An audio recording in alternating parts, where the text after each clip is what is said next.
Siemanko, niedzielny poranku. Siemanko, Bieszczady. Noc dzisiaj była tak ciepła, że w zasadzie cały czas spałem z otwartym śpiworem. Biwak na iglastym drzewie ma to do siebie, że nie spadają liście. No i bardzo stabilna jest ta jodła. Ona jest jak jakiś słup wbity w ziemię. No, w sumie z takich drzew się robi słupy, więc może dlatego. Tam jest wschód. Widok na Ukrainę mamy tym razem. A to niebo wygląda tak, że chyba trzeba złazić z tego drzewa prędzej niż później. O, tu jest ten pająk. Aś ty pieronie, kaś ty mi tu...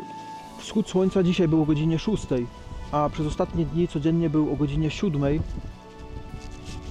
I chyba mi się zegarek przestawił właśnie, bo... Znaczy zmiana tego czasu z letniego na zimowy chyba był, no bo ja nie wiem, jakie inne wytłumaczenie może na to być. Pomieszało mi się wszystko, dawno nie byłem w mieście, w internecie i tak dalej. 3 dni bez neta. Czwarty dzień bez neta. 4. dzień na dziko w Bieszczadach. Jeszcze trzeba 2 godziny maszerować, żeby dotrzeć do celu. Kilka kilometrów jeszcze trzeba przejść.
Jaglanka na napoju kokosowym z malinami i proszkiem aroniowym.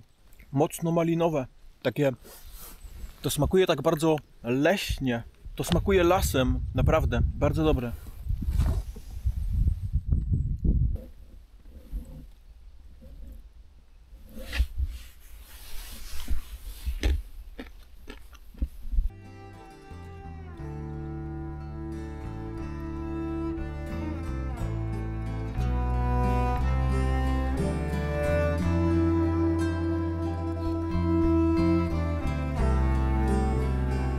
Wow, ale jest pięknie. Jeszcze teraz się słoneczko pokazało.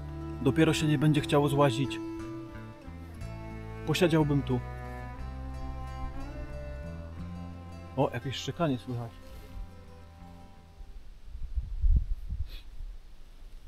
O, to może pies od Straży Granicznej, bo widziałem, że jeżdżą tu z psem właśnie i patrolują teren. Myślę, że mogliby mnie znaleźć tylko przy pomocy termowizji. Inaczej, no to ciężko. Tylko termowizja może was uratować.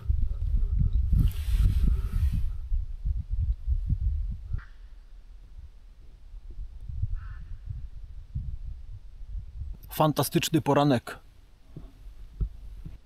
Ogólnie całą noc był południowy wiatr, czyli wiało w tamtym kierunku. I teraz widzę, że te chmury się cofają właśnie w tamtym kierunku. Idą jakby na północ. Trzeba się zbierać. Niestety, fajnie się siedzi, ale trzeba się zbierać.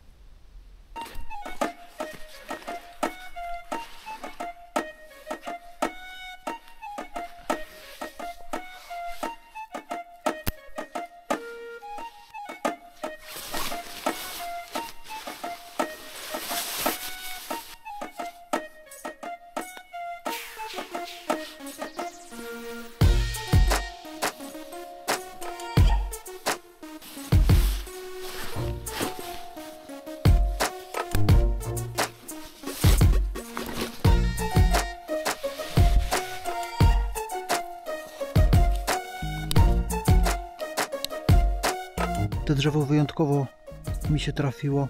Z tą gałęzią to ja cały czas nie umiem normalnie się nadziwić, że tu taka gałąź była krzywa. Że tu akurat ten hamak był, nie? Perfekto, po prostu perfekto.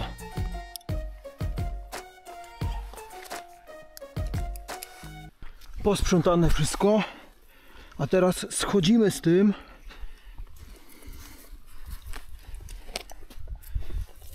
Dobrze, że igły jodły są niekłujące. Serio. Tak można rozpoznać właśnie, odróżnić jodłę od świerka, że nie kuje. Jodły to szlachetne drzewa.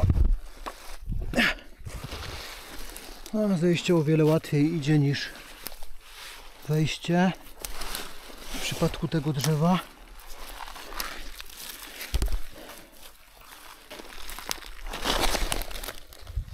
Spokojnie, spokojnie, to było zamierzone.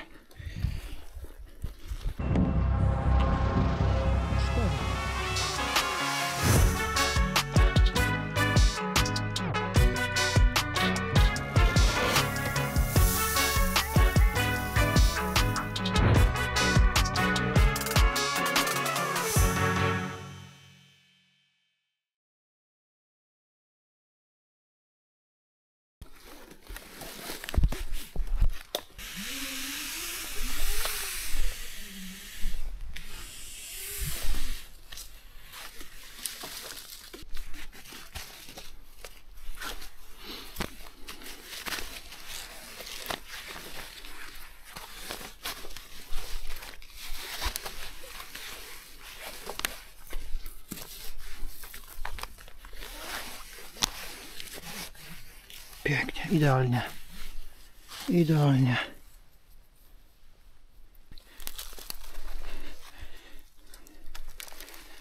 Popatrz sam.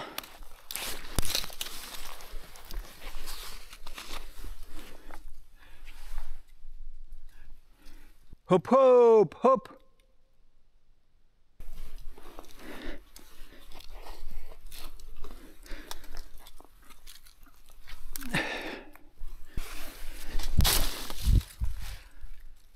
Elo.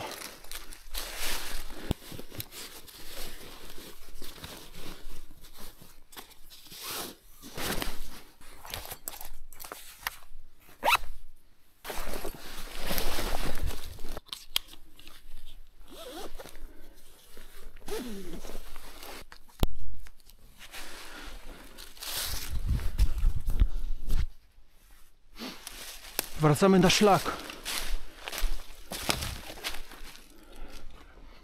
A, bym zapomniał.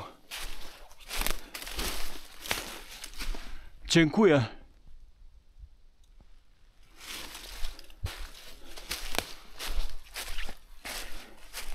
A teraz możemy wracać na szlak.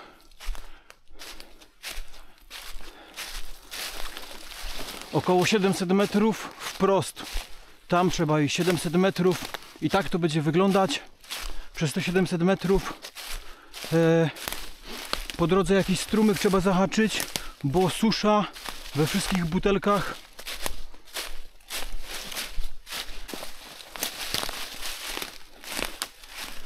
O, moje kałuże ulubione tu są. Może się napijemy wody z kałuży. Fajnie będzie.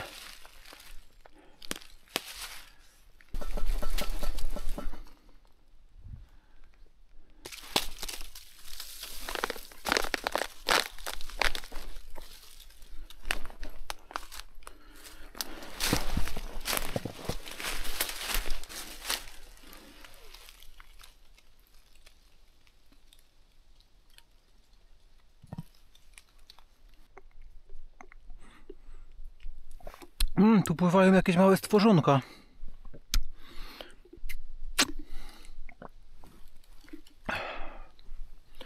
O, ale mi się chciało już.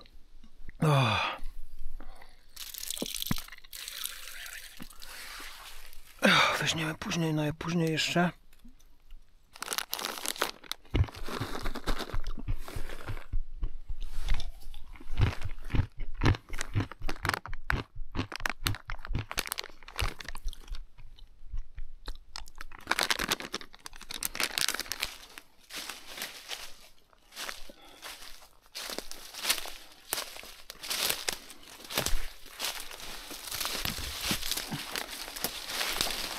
czysto.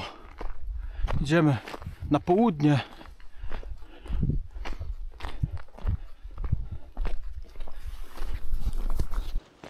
Dziewiąta 30, a my już na szlaku. Kierujemy się na południe, w kierunku źródeł Sanu. Ostatnia prosta. 5 km pozostało tylko. Nieco ponad godzina marszu. Także machniemy to już bez postoju na kolejny biwak. Prosto na źródełka idziemy. Źródełka Sanu.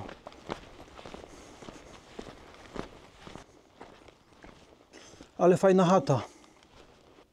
Żeby zrobić przerwę na przykład na obiad. Ale my przerwy nie robimy na razie, bo spędziliśmy kilkanaście godzin w hamaku. To była jedna wielka przerwa. Tam jest zakaz wstępu ludzi. Jest i to dla potrzebujących. No i drogowskaz wskazujący drogę do naszego celu. Godzina 20 w tamtym kierunku. A tu na mapie widać cały worek bieszczacki. I dlatego to się nazywa worek, bo to ma taki kształt, trochę jak taki worek, nie? No i my już tu jesteśmy. Tu dokładnie, w tym miejscu. I teraz pójdziemy tu. Tu trochę koło rzeki przejdziemy, tak. No i tu są już źródła Sanu. A później musimy jeszcze wrócić. Musimy wrócić do Muczne. Tu się zaczęła nasza wędrówka, się zaczęła w Muczne. No i my aż od Muczne z buta, z tym plecakiem, trochę środkiem, trochę tu po ścieżkach normalnie. No i jesteśmy właśnie tu. A teraz idziemy tam.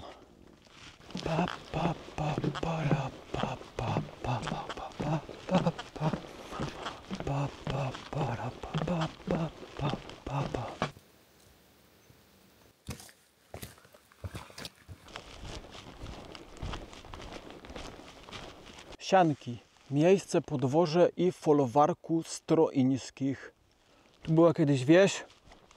Właściwie ona dalej jest. Po stronie ukraińskiej w dalszym ciągu mieszkają tam ludzie. Kilkadziesiąt rodzin.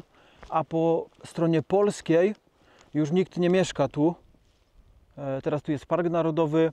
Piwnica. No nie będziemy włazić. Jest ewidentnie napisane.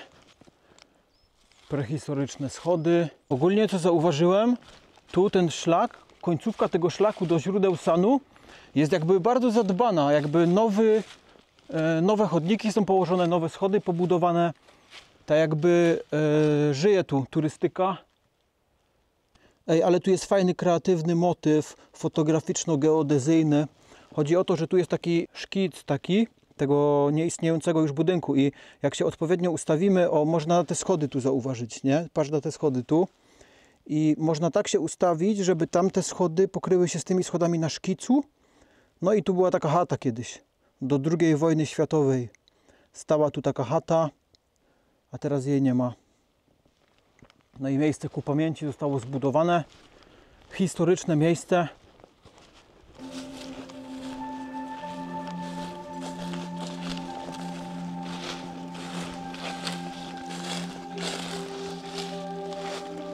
Po tej stronie rzeki jest Polska, a po tamtej Ukraina. I jednak nie byłem pierwszy na szlaku. Minąłem przed chwilą jedną osobę, jednego pana z aparatem. Szedł w przeciwnym kierunku, czyli był przede mną na źródłach Sanu w ten niedzielny poranek. Tu jakaś ciekawa roślinność. To wygląda na taki puszysty mech, ale to ma kolor mój ulubiony. Różne odcienie mojego ulubionego koloru. Piękne. Urocza ścieżka, ale ma w sobie coś takiego właśnie demonicznego. Jakieś słowiańsko bieszczackie anioły z demonami toczą boje tu. O kurde, chyba znalazłem ślady wilka.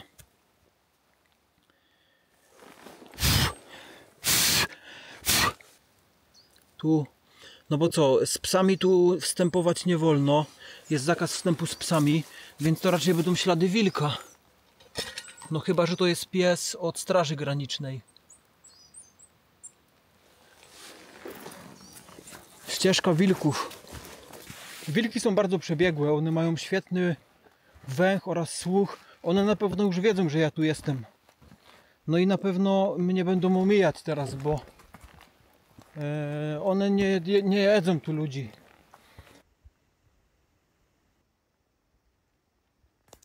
Jesteśmy przy grobie hrabiny. Przerwę tu zrobiłem. Mapa mi pokazuje jeszcze 40 minut do źródeł Sanu. Pomyślałem, żeby schować tu plecak i iść na lekko, bo i tak musimy później wrócić tą samą drogą. Ale nie, trening musi być. Także idziemy. Tam oto widać wspomnianą wcześniej wieś Sianki po stronie ukraińskiej. No i widać linię kolejową.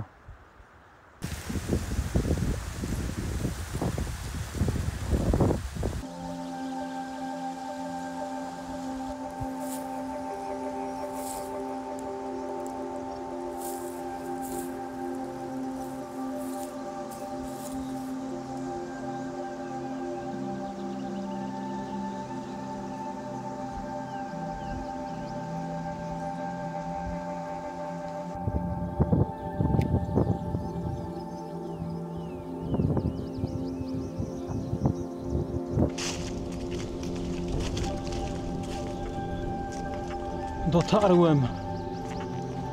Tak, to będzie to. Czuję, że to będzie to. Źródło Sanu.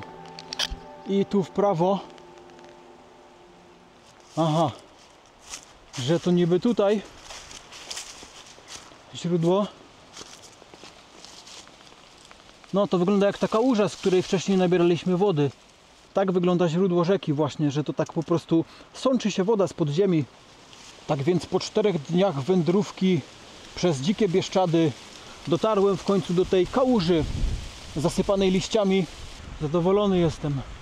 Żeby nie było, że my tak nadaremne przez 4 dni wędrowaliśmy, no to nabierzemy tu wody z tego źródła. Chociaż widzę, że ona taka troszkę będzie bogata, ta woda, w różne mikroelementy.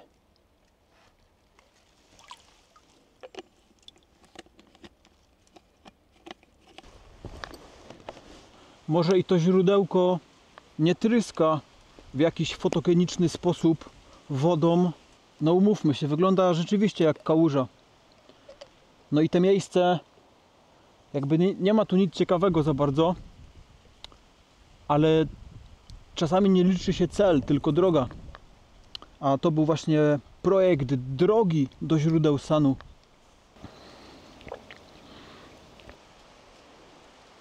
Tu leci granica, tam i tam. Tu jest granica. Czyli tam już przełazić nie wolno na ten słupek. Umowne źródło rzeki San, lewy dopływ. Umowne, bo chodzi o to, że ciężko jest określić tak 1 do 1, gdzie znajduje się źródło danej rzeki.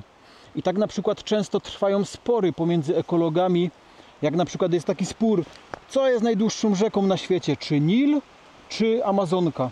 Naukowcy się wykłócają od wielu lat, ponieważ długości tych rzek są bardzo podobne i nie da się tak jasno określić, że tu się zaczyna rzeka, a tu się kończy.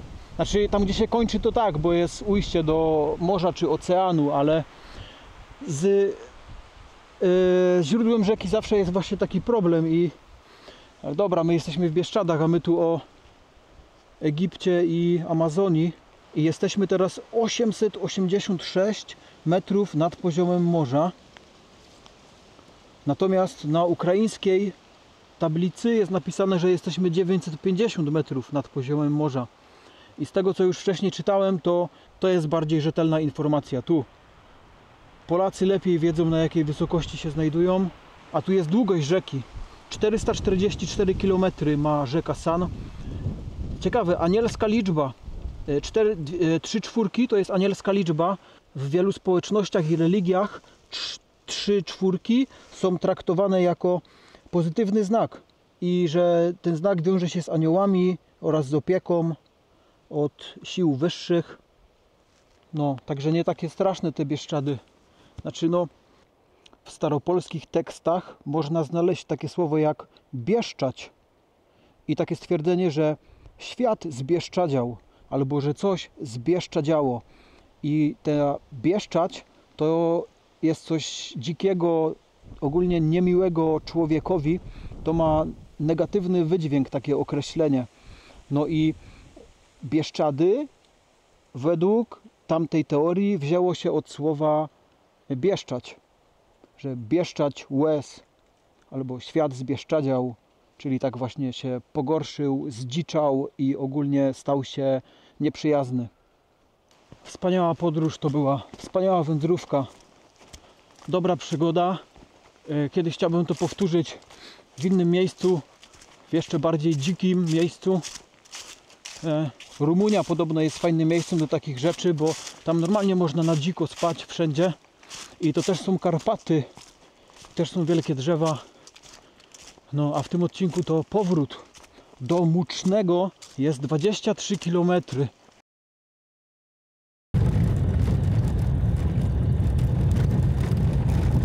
Tak, kiedyś tutaj się nie dojeżdżało. Ja tu dawno już nawet nie pamiętam, jak dawno temu łaziłem tam po Bukowcu niby, chociaż ten Bukowiec to też tak jest pojęcie względne, bo gość miał te krowy i tam, gdzie miały te krowy, tam mówił, że jest Bukowiec. Zejść po oblodzonym zawracie nie było jak. Musieli ich naprawdę ściągać goprowcy stamtąd, bo no, w ogóle bez sensu.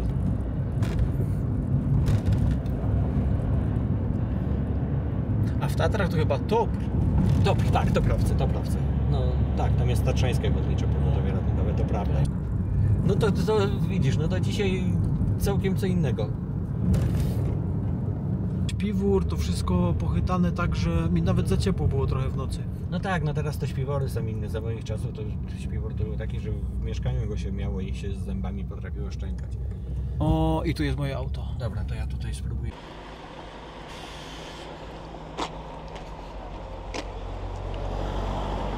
Pięknie, auta mi nie zajeba. Ale fajnie, ale mi się poszczęściło na trasie. Powędrowałem jeszcze te 6 km tam do parkingu w Bukowcu i od razu pierwszego człowieka, którego widziałem, jak wchodził do fury, zapytałem, czy mogę się zabrać razem z nim. Mogłem się zabrać. No i właśnie dojechałem. 15:30, a ja jestem już w Muczne. Super, także odpalam furę i kierujemy się na Śląsk.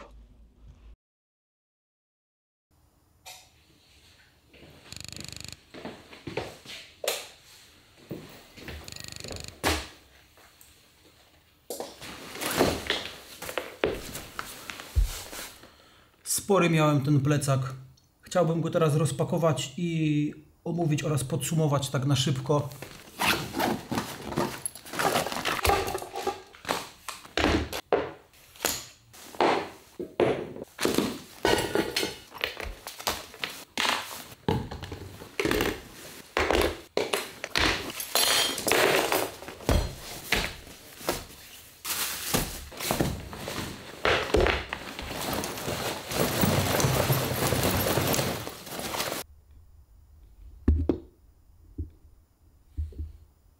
Te wszystkie rzeczy nosiłem na swoich plecach przez ostatnie 4 dni. Przydało mi się prawie wszystko. Tak więc nie przedłużając, powiem tylko, co mi się nie przydało i co ewentualnie bym zmienił. To mi się nie przydało, ale nie powiem, bo to tak naprawdę było potrzebne.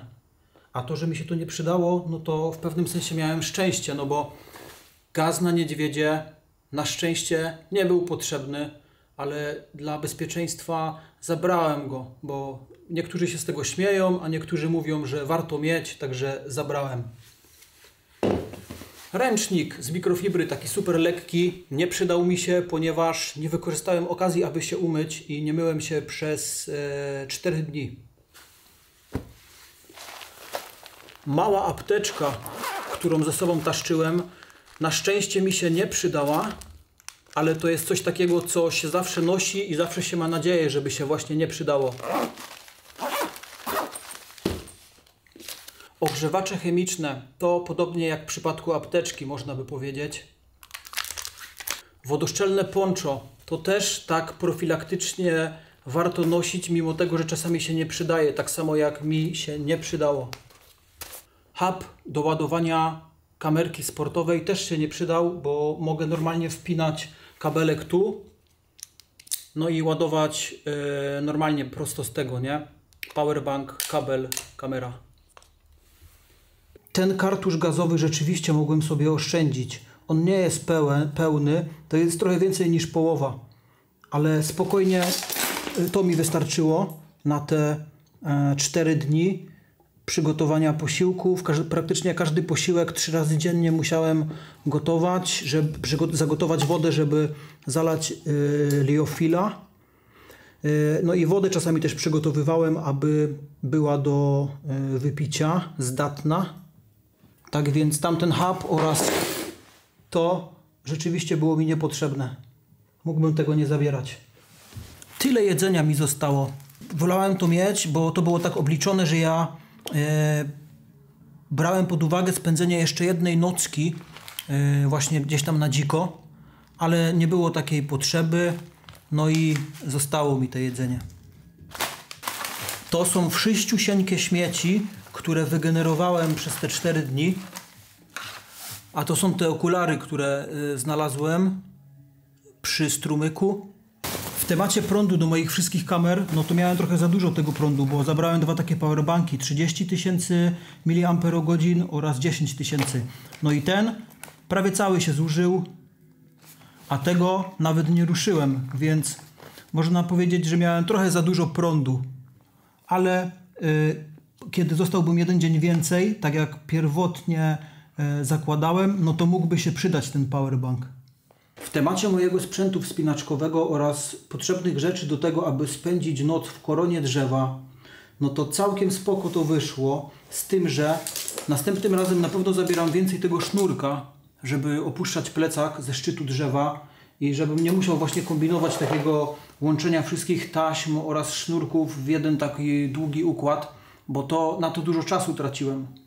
Pomyślałem też, żeby następnym razem zabrać takiego repa, czyli taką taki rep sznur, taki sznurek, ale z dynemy, czyli z takiego super mocnego materiału, powiedzmy średnica 5 mm, długość 25 metrów, no i mieć przy sobie taki kawałek liny, żeby mieć do zjazdu też, bo czasami lepiej zjechać z drzewa niż z niego schodzić. Jak już się wespnę do góry, no to wtedy będę mógł zjechać.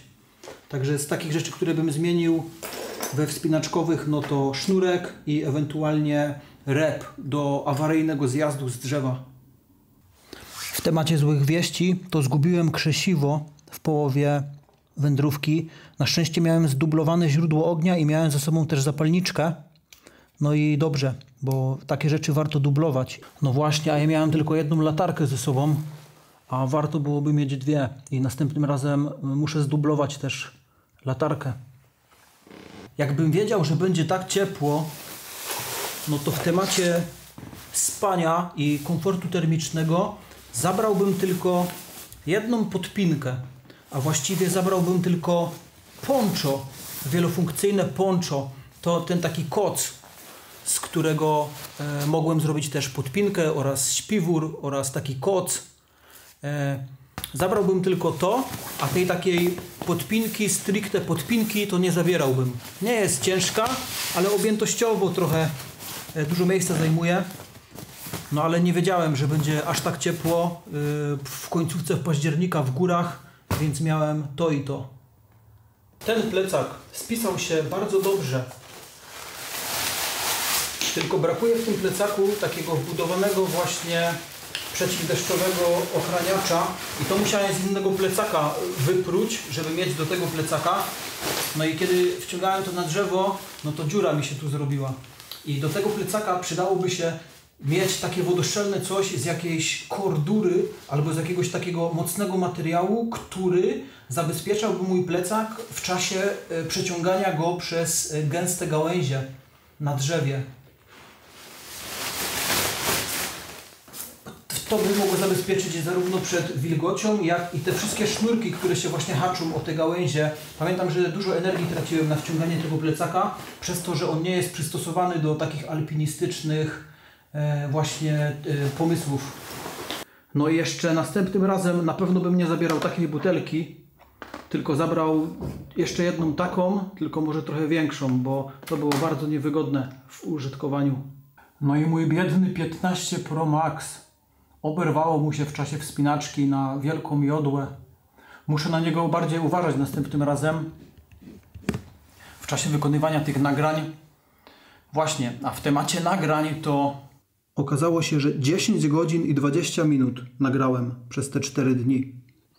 W temacie proporcji różnych użytych kamer, no to zielone to jest Osmo Pocket 3, to pomarańczowe to jest kamera sportowa DJI Action 4, to białe to jest iPhone 15 Pro Max, a tu na końcu te niebieskie to jest dron, ten mały DJI Neo.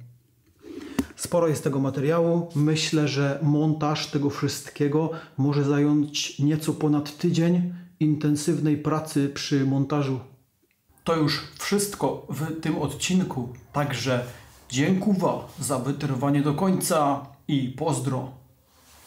Jeszcze nie byłem w takim miejscu jeszcze.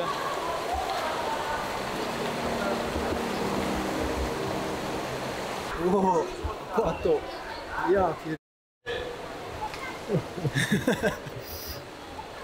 O nie, to już jest jak na Dream Jumpie, człowieku, jak w Szczecinie, nie?